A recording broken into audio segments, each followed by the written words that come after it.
Sir ಬಿಡಿ colony ಸಮಸ್ಯೆನ ಯಾವಾಗ ಸರ್ ಕ್ಲಿಯರ್ ಮಾಡ್ತೀರಾ? ಬಿಡಿ ಕಾಲೋನಿ ಸಮಸ್ಯೆನ ಯಾವಾಗ ಸರ್ ಕ್ಲಿಯರ್ ಮಾಡ್ತೀರಾ? ಸಾವಿರಾರು ಜನರು ಅಮೌಂಟ್ ಕಟ್ಟಿದ್ದಾರೆ. ಇದ್ರ ಬಗ್ಗೆ ನಾನು ಕಂಪ್ಲೇಂಟ್ ಮಾಡಿದ್ದೆ ಸರ್. ನಾನು ಕಂಪ್ಲೇಂಟ್ ಹೇಳ್ತಿದ್ದಲ್ಲ, ಇವಾಗ ಕಂಪ್ಲೇಂಟ್ ತಗೊಂಡು ಜೈಲಿಗೆ ಅಲ್ಲಿ ಏನಾಗಿದೆ ಅಂದ್ರೆ ಕೋಟ್ಯಾಂತರ ರೂಪಾಯಿ ಭ್ರಷ್ಟಾಚಾರ ಆಗಿದೆ ಸರ್. ಇದ್ರ ಬಗ್ಗೆ ಯಾರು ಮಾತಾಡಲ್ಲ. ಬರೀ ನೀರಿನ ಬಗ್ಗೆ, ನೀರ್ ಕುಡ್ಕೊಂಡು ಬೀದಿಲ್ ಮಲ್ಕೋಬೇಕು ಜನ. ಬರೀ ನೀರಿನ ಬಗ್ಗೆ ಮಾತಾಡ್ತಾರೆ. ಹೇಳಿ ಸರ್ ನೀವು, ಅದು ಹೇಳಿ ಸರ್. ಗೌರ್ಮೆಂಟ್ ಹಾಸ್ಪಿಟಲ್ ಅಲ್ಲಿ ದಿನಕ್ಕೆ 100 ರೂಪಾಯಿ ಬೆಡ್ ತಡೀರಿ ಸರ್. ಒಂದು ನಿಮಿಷ. ಬೆಡ್ ಚಾರ್ಜ್ 100 ರೂಪಾಯಿ ತಗೊಳ್ತಾ ಇದಾರೆ. 100 ಹಾಸಿಗೆಗಳನ್ನ ಇವ್ರು ಫ್ರೀ ಆಗಿ ಕೊಟ್ಟಿದ್ದಾರೆ. ಬಟ್ ಒಳಗಡೆ ಇವ್ರು ಏನ್ ಮಾಡ್ತಾ ಇದಾರೆ? ಸನ್ಮಾನ ಬೇಡ ಸರ್, ನನ್ಗೆ ಅವಮಾನನೇ ಆಗ್ಲಿ. ನೀವು ನ್ಯಾಯಯುತವಾಗಿ ಕೆಲಸಗಳನ್ನ ಮಾಡಿ ಅಂತ ಹೇಳ್ತಾ ಇರೋದು. ಯಾಕೆ ಸರ್ ಇಂತ ಕೆಲಸಗಳನ್ನ ನೀವು ಬೀದಿಗೆ ತಗೋಬರಲ್ಲ? ಯಾಕೆ ಸರ್ ಹೇಳಲ್ಲ ಕಾರ್ಯಕ್ರಮದಲ್ಲಿ ಇಂತ ಕೆಲಸಗಳನ್ನ? ಹೇಳಿ ಸರ್.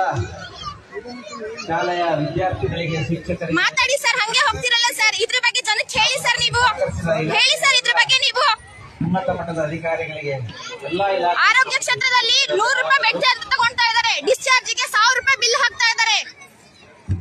ಇದ್ರ ಬಗ್ಗೆ ಮಾತಾಡಿ ಅಂತ ಅಂದ್ರೆ ಜನಕ್ಕೆ ಹೇಳಲ್ಲ ನೀವು. ಈ ಮೀಡಿಯಾದವರು ಹಂಗೆ ಕೆಟ್ಟದನ್ನ ಮಾತಾಡಿ ಅಂತ ಅಂದ್ರೆ ಕೆಟ್ಟದನ್ನ ಪಬ್ಲಿಕ್ ಮಾಡಲ್ಲ. ಅವ್ರು ಮಾಡೋದು ಒಳ್ಳೇದನ್ನ ಮಾತ್ರ ಪಬ್ಲಿಕ್ ಮಾಡ್ತಾರೆ. ಇದನ್ನ ಇವ್ರು ಕೇಳ್ರಿ ಅಂತ ಅಂದ್ರೆ ಕೇಳಲ್ಲ.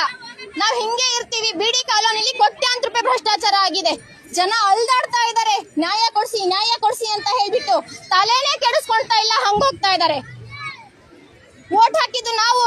ಅಮ್ಮ ನಮ್ದು ಕಡೆ ಚುನಾವಣೆ, ಅಮ್ಮ ನಮ್ದು ಕಡೆ ಚುನಾವಣೆ ಅಂತ ಹೇಳ್ಬಿಟ್ಟು ಬೀದಿಗೆ ಮನೆಗಳಿಗೆ ಬಂದ್ರು. ಇವಾಗ ಎಲ್ಲೋಯ್ತು ಅದು? ಮತ್ತೆ ಬರ್ತೀರಾ ನೀವು? ಮತ್ತೆ ಬಂದೇ ಬರ್ತೀರಾ ನೀವು? 28ಕ್ಕೆ ಇಲ್ಲಿ ಕಾಂಗ್ರೆಸ್ ಸರ್ಕಾರ ಬರಲ್ಲ. ತಾಯಿ ಮಗು ಹಾಸ್ಪಿಟಲ್ ಅಲ್ಲ, ಪಕ್ಕದ ಹಾಸ್ಪಿಟಲ್ ಅಲ್ಲ. ತಾಯಿ ಮಗು ಹಾಸ್ಪಿಟಲ್ ಅಲ್ಲೇ ಸರ್. ವಿಡಿಯೋ ಸಮೇತ ನಾನು ಮಾಡಿದ್ದೀನಿ. ಅದನ್ನ ಬಿಲ್ಲು ಇದೆ ಸರ್ ನನ್ನ ಹತ್ರ. ಸರಿ ಕರೆದ್ರೆ ನಾನ್ ಬರಲ್ಲ, ನೀನ್ ಬರಲ್ಲ ಅಂತ ಅಂತಾರೆ. ಯಾರಪ್ಪ ಬರಲ್ಲ? ಎಲ್ಲ ಮಲ್ಲೇ ಇದಾರೆ. ಪರಸ್ಪರ ಕಣಮ್ಮವರು ಬರ್ಲಿಲ್ಲ ಸರ್. ಅವತ್ತು ಬಂದು ವಾಪಸ್ ಹೋದ್ರು. ನ್ಯೂಸ್ ಮಾಡಿಲ್ಲ ಅವರು.